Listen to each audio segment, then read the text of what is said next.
Okay, my name is Jane. Welcome to WestStreet. I planted the vineyard 10 years ago with the help of my children, who are now all vodka drinkers, I think. Partly because actually vines and vineyards are really hard work. Most vineyards in the world are about 4.5 acres, which this one is, and that is because that's about what a family can manage with the help of your children, because everything is done by hand. So you might have noticed, I didn't know if you had a look outside, we've pruned this week, and there's 10 tons of prunings on the floor, which then all have to be picked up.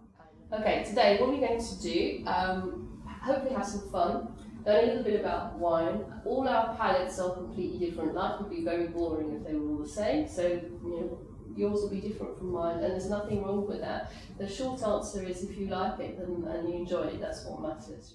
We're going to talk through major growing regions and food and wine pairing, because there's an awful lot of rubbish talks about food and wine pairing as well, so it's just getting rid of some of those myths. In between time, we will break for lunch, which you'll probably need at that point.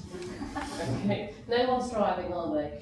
No. Good. How is wine made? We're going to start very simply with this one. It's pretty simple. White wines find white grapes. White wines can also be from red grapes, yes?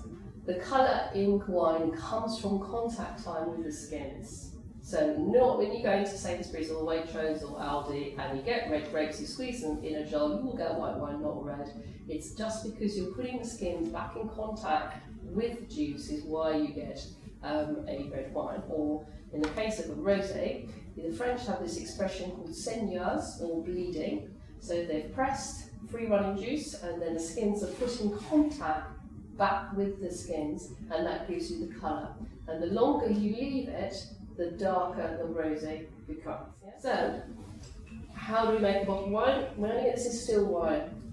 Sparkling is something completely different, which we will talk about in a minute. It's really, you don't always have to mature wines in oak. So, the simplest thing is if you had a Sauvignon Blanc from New Zealand, it's quite grassy, quite gooseberry on the nose, sometimes a little cat's pee as well for me. Steel tank fermentation, very clean, very fresh, yes, that's the main thing. Sancerre, also Sauvignon Blanc, much more relaxed in style, much less cat's pee on the nose. It's been in a truffe or a limestone cave, and that alters the flavour profile of the wine quite significantly, so you get a little bit more softness, and that's oak maturation can do that. So you don't always have to mature an oak, but most people do. I don't, because I want my wines to be really fresh and fruity, at lunchtime. So that's basically wine in its simplest terms. Because if you get grapes and you put them in a bucket and the temperature is right, because you've got yeasts in the skins of each of those grapes, you will get wine on its own. Mankind has been making wine for 15,000 years approximately. That's how they found it. So my wines are vegan. Most wines are not, because you have things like fish eyes and egg whites are added to wines to find them, to clarify them. That is one of the things that happens. Wine labelling is pretty poor on the whole. So I have a real thing about labelling. The fact that Strongbow cider doesn't have any apples in it, I think is quite shocking, but it's absolutely true. Okay, I think my whole thing about why cancer rate is so high is we have no clue as to what we are putting in our bodies, not any idea whatsoever. So the more natural the product, whether it's alcohol or not, I think that's got to be better for you, in my view. But I'm not that encouraging everyone to drink, I'm really not. So, you're probably a bit thirsty. So we're going to do sweet wines to start with because it's quite early in the morning. Various ways of making sweet wines. There's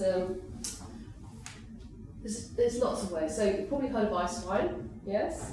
In Canada and Germany. So you've got your fruit, hangs on the grapes, waits till it's frozen. Because it's frozen, you have less liquid in each of those berries, and what's left, therefore, has more residual sugar. So when you press them, you've got a much sweeter product.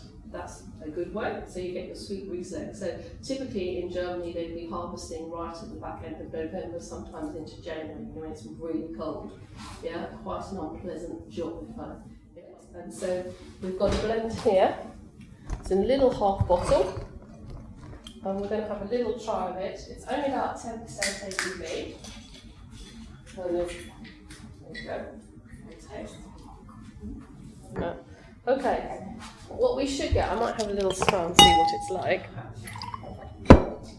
Okay, it's a little bit cold, so those aromas are not going to open right out yet until it's slightly warmed up. The reason why pubs and clubs chill wines within an inch of their life is because you can't taste anything if it's cold. Yeah, a bit like strawberries or cheese from the fridge, has to be out of the fridge for an hour.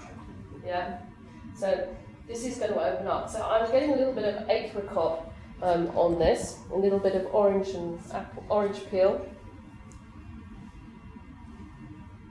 This is a blend of Chenin Blanc and Viognier. But when you try it, you should start salivating, and that's acidity. Acidity in wine is really, really important because that's what works with food. If it didn't have that acidity in this wine, it would be completely overpowering and just sweet. Yeah?